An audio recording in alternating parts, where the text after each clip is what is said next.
नमस्ते दोस्तों। आज सुनिए फणीश्वर नाथ रेणु जी की लिखी हुई एक प्रसिद्ध कहानी ठेस। अगर आपने कुछ समय गांव में बिताया है या गांव का ही जीवन जिया है तो आपकी आंखों के सामने इस तरह के कुछ चरित्र घूम जाएंगे जिन्हें आलसी, पेटू, कामचोर, रोटी तोड़ कहा जाता है, लेकिन उनमें कुछ ऐसी खूबियां होती हैं जिनकी वजह से उनको नकारा भी नहीं जा सकता है। तो इस कहानी का चरित्र सिरचन कुछ इसी तरह का है। तो प्रस्तुत है फणीश्वर नाथ रेणु जी की कहानी ठेस। खेती बाड़ी के समय गांव के किसान सिरचन की गिनती नहीं करते। लोग उसको बेकारी नहीं, बेगार समझते हैं। इसलिए खेत खलियान की मजदूरी के लिए कोई नहीं बुलाने जाता है सिरचन को। क्या होगा उसको बुलाकर? दूसरे मजदूर खेत पर पहुंचकर 1/3 काम कर चुकेंगे, तब कहीं सिरचन राय हाथ में खुरपी डुलाता दिखाई पड़ेगा, पगडंडी पर तौल तौल कर पाँव रखता हुआ। धीरे धीरे मुफ्त में मजदूरी देनी हो तो और बात है। आज सिरचन को मुफ्तखोर, कामचोर या चटोर कह ले कोई।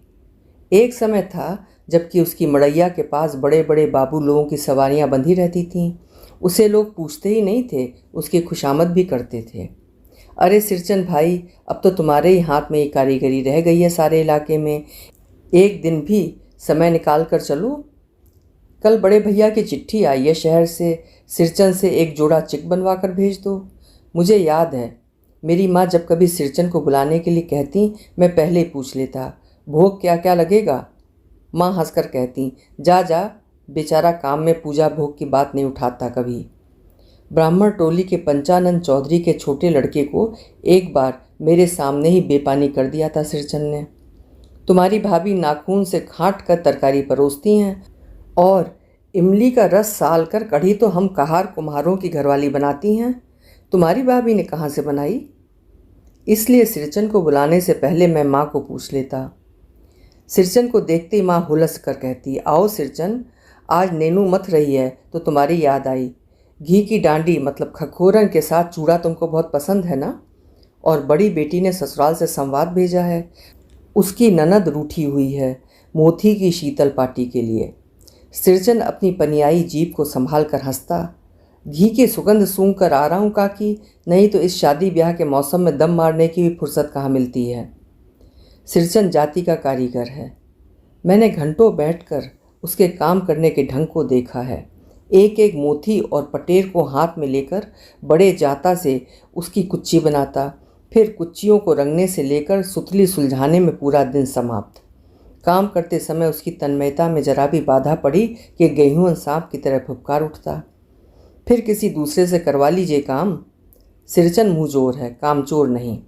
बिना मजदूरी के पेट भर भात पर काम करने वाला कारीगर। दूध में कोई मिठाई न मिले तो कोई बात नहीं, किंतु बात में जरा भी झाल वो बर्दाश्त नहीं कर पाता। सिरचन को लोग चटोर भी समझते हैं। तली बघारी हुई तरकारी, दही की कढ़ी, मलाई वाला दूध, इन सब का प्रबंध पहले कर लो, तब सिरचन को बुलाओ। दुम हिलाता हुआ हाजिर हो जाएगा। खाने पीने में चिकनाई की कमी हुई कि काम की सारी चिकनाई खत्म। काम अधूरा रखकर उठ खड़ा होगा। आज तो अब अधकपाली में दर्द से माथा टनटना रहा है, थोड़ा सा रह गया है, किसी दिन आकर पूरा कर दूंगा। किसी दिन माने कभी नहीं। मोथी घास और पटरे की रंगीन शीतल पाटी, बांस की तीलियों की झिलमिलाती चिक, सतरंगे डोरे के मोढ़े, भूसी चुन्नी रखने की मूंज की रस्सी के बड़े बड़े झाले, हलवाओं के लिए ताल के सूखे पत्तों की छतरी टोपी तथा इसी तरह के बहुत से काम हैं जिन्हें सिरचन के सिवा गांव में और कोई नहीं जानता। ये दूसरी बात है कि अब गांव में ऐसे कामों को बेकाम का काम समझते हैं लोग। बेकाम का काम, जिसकी मजदूरी में अनाज या पैसे देने की ज़रूरत नहीं। पेट भर खिला दो, काम पूरा होने पर एक आध पुराना दुराना कपड़ा देकर विदा करो। वो कुछ भी नहीं बोलेगा, कुछ भी नहीं बोलेगा, ऐसी बात नहीं। सिरचन को बुलाने वाले जानते हैं सिरचन बात करने में भी कारीगर है। महाजन टोले के भज्जू महाजन की बेटी सिरचन की बात सुनकर तिलमिला उठी थी। ठहरो, मैं माँ से जाकर कहती हूँ इतनी बड़ी बात। बड़ी बात ही है बिटिया, बड़े लोगों की बस बात ही बड़ी होती है, नहीं तो 2-2 पटेर की पट्टियों का काम सिर्फ खेसारी का सत्तू खिलाकर कोई करवाए भला? ये तुम्हारी माँ ही कर सकती हैं बबुनी। सिरचन ने मुस्कुराकर जवाब दिया था। उस बार मेरी सबसे छोटी बहन की विदाई होने वाली थी। पहली बार ससुराल जा रही थी मानू। मानू के दूल्हे ने पहले ही बड़ी भाभी को खत लिखकर चेतावनी दे दी है। मानू के साथ मिठाई की पतीली ना आए, कोई बात नहीं। 3 जोड़ी फैशनेबल चिक और पटेर की 2 शीतल पार्टियों के बिना आएगी मानू तो? भाभी ने हंसकर कहा, बैरंग वापस। इसलिए 1 सप्ताह से पहले से ही सिरचन को बुलाकर काम पर तैनात करवा दिया था माँ ने। देख सिरचन, इस बार नई धोती दूंगी, असली मोहर छाप वाली धोती। मन लगाकर ऐसा काम करो कि देखने वाले देखते ही रह जाएं। पान जैसी पतली छुरी से बांस की तीलियों और कमानियों को चिकनाता हुआ सिरचन अपने काम में लग गया। रंगीन सुतलियों से झब्बे डालकर वो चिक बुनने बैठा। 1.5 हाथ की बिनाई देखकर ही लोग समझ गए कि इस बार एकदम नए फैशन की चीज़ बन रही है, जो पहले कभी नहीं बनी। मजली भाभी से नहीं रहा गया। पर्दे की आड़ से बोली, पहले ऐसा जानती कि मोहर छाप वाली धोती देने से ही अच्छी चीज़ बनती है तो भैया को खबर भेज देती। काम में व्यस्त सिरचन के कानों में बात पड़ गई। बोला, मोहर छाप वाली धोती के साथ रेशमी कुर्ता देने पर भी ऐसी चीज़ नहीं बनती बहुरिया। मानू दीदी काकी की सबसे छोटी बेटी हैं। मानू दीदी का दूल्हा अफसर आदमी है। मजली भाभी का मुंह लटक गया। मेरी चाची ने फुसफुसाकर कहा, किससे बात करती हो बहू? मोहर छाप वाली धोती नहीं, मूंगिया लड्डू। बेटी की विदाई के समय रोज मिठाई जो खाने को मिलेगी, देखती है ना। दूसरे दिन चिक की पहली पाँति में 7 तारे जगमगा उठे, 7 रंग के। सत भैया तारा। सिरचन जब काम में मगन होता है तो उसकी जीभ जरा बाहर निकल आती है, होंठ पर। अपने काम में मगन सिरचन को खाने पीने की सुध नहीं रहती। चिक में सुतली के फंदे डालकर अपने पास पड़े सूप पर निगाह डाली। चिवड़ा और गुड़ का एक सूखा ढेला मैंने लक्ष्य किया। सिरचन की नाक के पास 2 रेखाएं उभर आईं। मैं दौड़कर माँ के पास गया। माँ, आज सिरचन को कलेवा किसने दिया है? सिर्फ चिवड़ा और गुड़? माँ रसोई घर में अंदर पकवान आदि बनाने में व्यस्त थीं। बोली, मैं अकेली कहाँ कहाँ क्या क्या देखूं। अरे मजली, सिरचन को बूंदिया क्यों नहीं देती? बूंदिया मैं नहीं खाता काकी। सिरचन के मुंह में चिवड़ा भरा हुआ था। गुड़ का ढेला सूप के किनारे पर पड़ा रहा, अछूता। माँ की बोली सुनते ही मजली भाभी की भौहें तन गईं। मुट्ठी भर बूंदिया सूप में फेंक कर चली गई। सिरचन ने पानी पीकर कहा, मजली बहू रानी, अपने मैके से आई हुई मिठाई भी इसी तरह हाथ खोलकर बांटती हैं क्या? बस। मछली भाभी अपने कमरे में बैठकर रोने लगी। चाची ने माँ के पास जाकर लगाया। छोटी जाति के आदमी का मुंह भी छोटा होता है, मुंह लगाने से सर पर चढ़ेगा ही। किसी के नैहर ससुराल की बात क्यों करेगा वो? मजली भाभी माँ की दुलारी बहू हैं। माँ तमक कर बाहर आईं। सिरचन, तुम काम करने आए हो, अपना काम करो। बहुओं से बदकुट्टी करने की क्या ज़रूरत? जिस चीज़ की ज़रूरत हो मुझसे कहो। सिरचन का मुँह लाल हो गया। उसने कोई जवाब नहीं दिया। बांस में टंगे हुए अधूरे चिक में फंदे डालने लगा। मानू पान सजाकर बाहर बैठक खाने में भेज रही थी। चुपके से पान का एक बीड़ा सिरचन को देती हुई बोली और इधर उधर देख कर कहा, सिरचन दादा, काम काज का घर, 5 तरह के लोग, 5 किस्म की बातें। तुम किसी की बात पर कान मत दो। सिरचन ने मुस्कुराकर पान का बीड़ा मुंह में ले लिया। चाची अपने कमरे से निकल रही थीं। सिरचन को पान खाते देखकर अवाक हो गईं। सिरचन ने चाची को अपनी ओर अचरज से घूरते हुए देखकर कहा, छोटी चाची, जरा अपनी डिबिया का गमकौआ जर्दा तो खिलाना, बहुत दिन हुए। चाची कई कारणों से जली भुनी रहती थी सिरचन से। गुस्सा उतारने का ऐसा मौका फिर नहीं मिल सकता। झनकती हुई बोली, मस्खरी करता है? तुम्हारी चढ़ी हुई जीभ में आग लगे, घर में भी पान और गमकौआ जर्दा खाते हो? चटोर कहीं के। मेरा कलेजा धड़क उठा। यत परो नास्ती। बस। सिरचन की उंगलियों में सुतली के फंदे पड़ गए। मानो कुछ देर तक वो चुपचाप बैठा पान को मुंह में घुलाता रहा। फिर अचानक उठकर पिछवाड़े पीक थूकाया।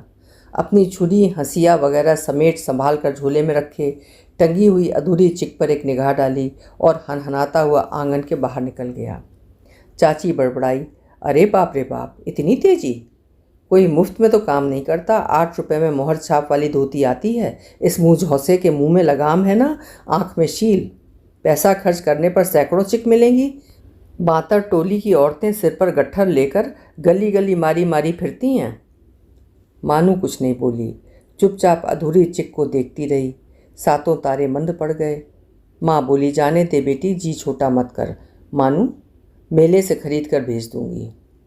मानू को याद आया, विवाह में सिरचन के हाथ की शीतल पाटी दी थी माँ ने।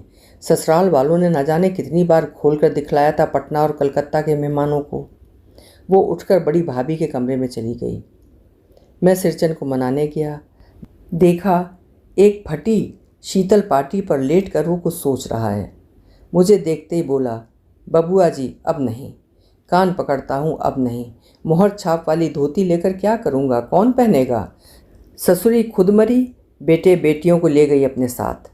बबुआ जी, मेरी घरवाली जिंदा रहती तो मैं ऐसी दुर्दशा भोगता। ये शीतल पाटी उसी की बुनी हुई है। इस शीतल पाटी को छूकर कहता हूँ, अब ये काम नहीं करूँगा। गांव भर में तुम्हारी हवेली में मेरी कदर होती थी, अब क्या? मैं चुपचाप वापस लौट आया। समझ गया, कलाकार के दिल में ठेस लगी है, वो अब नहीं आ सकता। बड़ी भाभी अधूरी चिक में रंगीन छीट की झालर लगाने लगी। ये भी बेजा नहीं दिखलाई पड़ता, क्यों मानू?